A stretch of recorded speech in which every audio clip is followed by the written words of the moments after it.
Welcome back to another episode of the Real Health Podcast. Today we're talking about actually how to handle stress well. Like how do we manage stress, whether it's physical stress, emotional stress, chemical stress, spiritual stress. Stress affects us all. And so we just need to know maybe some tactics, not only just from a supplement standpoint, but even from a lifestyle standpoint. How do we handle stress? We will all be stressed. There are, without question, stressful times in all of our lives. And so how do we process it? Hey, just a side note, if you haven't noticed, we have transferred Manna Monday to its own separate podcast. So make sure you look up Manna Monday if you want the 5-minute Monday downloads for the week in terms of, hey, here's just a thought for the week. So that's on Manna Monday, own separate podcast. But hey, Real Health Co., the Real Health Co. podcast is designed to give you a 15 to 20 minute commuter style podcast to help you in your health journey, add as much value as we can in your health journey.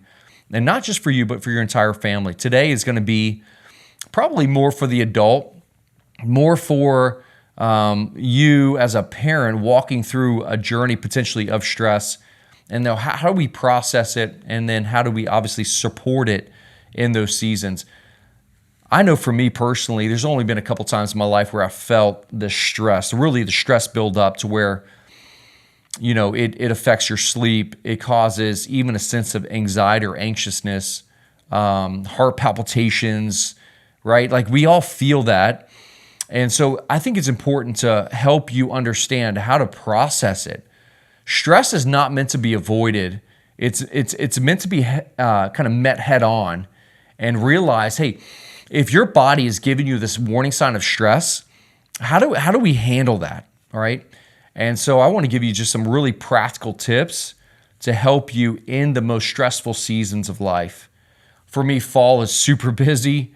I mean, I've got 4 kids in all the sports, coaching soccer, running a business, being a doc, like all the things. How do I handle it even when I'm the most anxious, even when I'm the most stressed? And so let's kind of create really practical knowledge for you. I love 3 John 1:2. 3 John 1:2 says that I pray that you may enjoy good health, even as your soul is getting along well. There's a sense of like soul care that we all need. Our soul is meant to be cared for. And so some things that I do every day, I want to share with you. How do I modulate my stress levels and adapt well? So what does stress actually do to us? Like what does it do internally? So let's process that first so you have some understanding of how stress affects us, and then we can talk about solutions. Stress is not just in your head. It's not just something that you think about. It's not just something that you're processing, hey, I'm stressed. There's actually a really specific hormone response that's happening. And one of the things that when stress is prolonged, it drives cortisol levels to rise, which is a stress hormone. There's other stress hormones we call catecholamines that starts to have an effect on our body, causes our heart rate to increase, causes our breath rate to increase. Our sleep starts to get disrupted. Our immune system actually starts to reduce or get disrupted. As we see our immune system weaken, we're more prone to illnesses. Potentially viral loads can have a bigger effect on our body. And then obviously our emotional resiliency starts to drop. So short-term stress can sharpen us, but long-term chronic stress definitely drains us. It starts to deplete us. So the first thing is most important. You have to be aware. Awareness is key. Like you have to name what you're feeling. If you feel stressed, you have to identify, hey, in this season, I feel more stressed. And that is very important to process verbally with someone else to identify, hey, I feel the stress, I feel the tension. The emotional health starts with awareness. It starts with not ignoring, but actually being aware. So a tactic, a daily just kind of pause and name, what am I feeling right now? Like, okay, I feel my heart rate increase. I feel stressed. What does it actually feel like? What am I feeling in my body, right? And I think the pause and awareness is key to identify the response so that you can start to create a solution. Now, there's ways to do it. There's ways where you can just talk with someone else or just journal. Journaling is key. Journaling how you're feeling. Hey, I feel like my heart is racing. I feel like my breath is increasing. I feel drained. I feel low energy. I feel depressed. The depressive symptoms are this. Journal it, write it out. It is important that you take what's inside and bring it outside. And one of my favorite ways to do that is through journaling. All right. And I do that in the morning. When I wake up in the morning, I kind of write out how I'm feeling. And I think that's important for you as well. If you feel stressed, if you feel depressed, write it out. It's not just in your head. It is how your body's actually responding to the season. And I want you to just go ahead and journal. That's my first encouragement to you. Psalm 62 verse 8 says, pour out your hearts to him, for God is our refuge. Psalm 62 8. So go ahead and just pour it out. Just write it out and process it out loud. And number 2, support stress physically. So movement particularly can help reduce the cortisol stress, right? So actually 20 to 30 minutes of movement daily reduces our levels of cortisol. So what does this look like practically?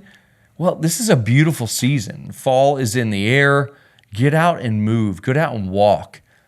Just 20 to 30 minute walks can reduce stress significantly in our body and actually can help lower our cortisol levels. One of the other things I love to do is breath work. Like when I'm feeling the most stressed, I'll engage in some diaphragmatic breathing where I'm doing like box breathing, 4 seconds in, 4 second hold, 4 seconds out, 4-second hold. And box breathing is a fantastic way to help your body process stress on a day-to-day basis. Another key point, physically, go to sleep. Go to sleep early. Take a nap, maybe a power nap during the day, but make sure you're getting 7, 8, 9 hours of sleep at night because sleep helps our bodies recover from the stress load of the day or the week or the month. And if we're out of rhythm or out of sync with our sleep, it will directly impact how we recover and how we feel the next day. Okay, so we've got take a walk, right? Movement. We've got breath work. We've got sleep.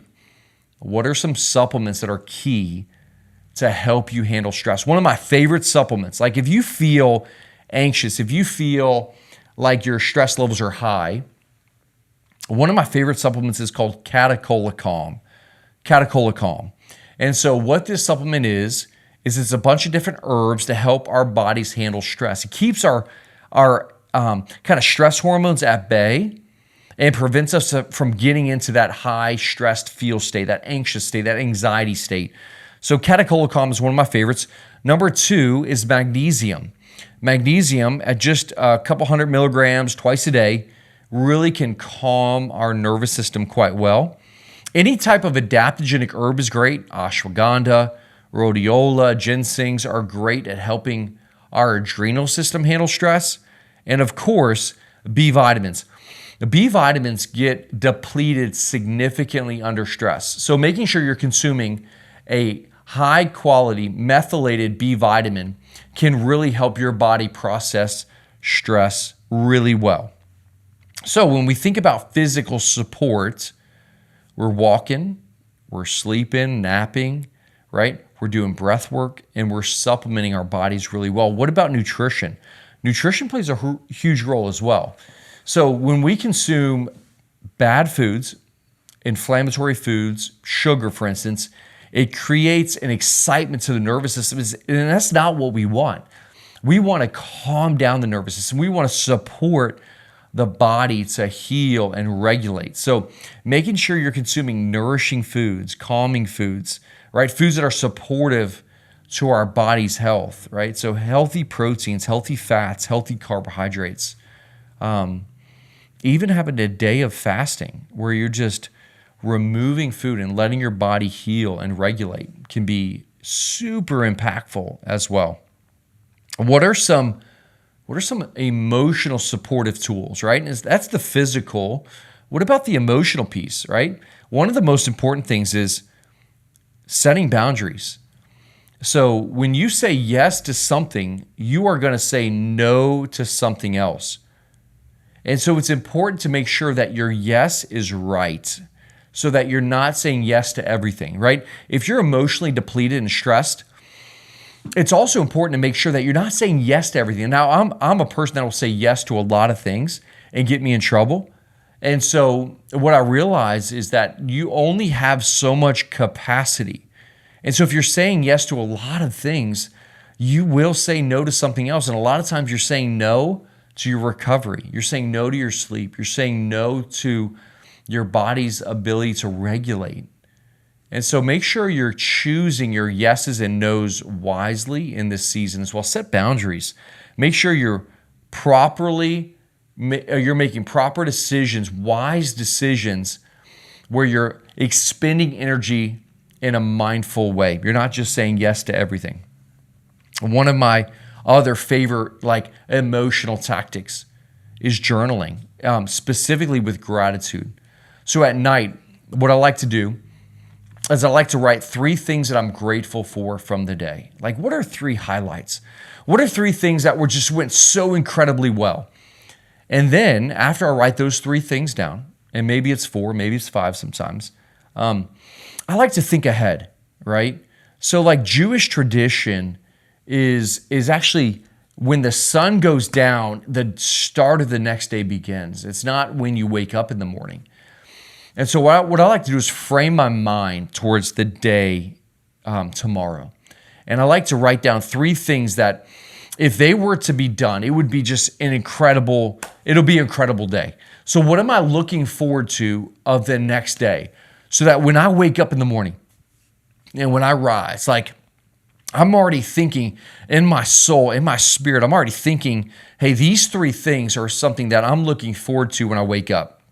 I think it provides a sense of vitality and energy to my morning. It provides me with some type of vision for the next day. So I'll write 3 things I'm grateful for, and I'll write 3 things that I'm looking forward to the next day. So that when I wake up, I already have those things in my heart. I've already established those things in my mind. And all of that will have its effects and build together, right? We're not just trying to support ourselves spiritually or physically. We also need to support ourselves emotionally, mentally. And a gratitude journal is a great way to do that. So kind of a recap, right? Stress is universal. It affects us all in different seasons. We're going to feel stress. Don't ignore it. Identify it. Write it out. Talk about it. Because it's essential that you don't just subdue it, but you process it and you process it outward. You want to name what that stress is. Identify it. You want to support it by getting good sleep, quality nutrition, supplement it well, right? Because stress will have its season. There will be a beginning and there will be an end.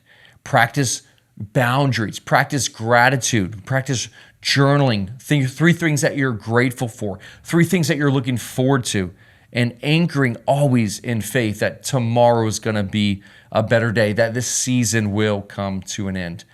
And if you can handle your stress levels well, then it can have a massive impact on your health, on your healthcare journey. And these are things that we can teach our kids and our kids' kids.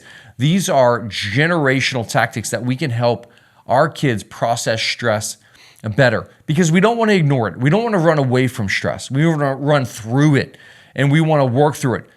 Hard times build hard and tough people. We don't want to ignore and run away from hard times. We want to work through it. We want to grow through it. So as we think about this next season ahead, if you're in a tough season, a stressful season, make sure that you're supporting your health properly, physically, emotionally, and spiritually, so that you can live a healthier day, right? You can live a healthier life. Hey, as always, if this has been helpful for you, if this is valuable for you, right? As we want to add value to you and your health journey, make sure you share the episode. Make sure you like it on our Instagram or give us a 5-star review on our podcast on Apple or wherever you're listening from. We would value that tremendously. And as always, thanks for listening to another episode of the Real Health Podcast. Our passion is to add value to your healthcare journey. Anything that we do, we want to do it within a community to help as many people as possible. Thanks for listening to episodes of the Real Health Podcast. If you could subscribe, and you can share, it would help our mission to reach as many people with real health that produces real results for real people.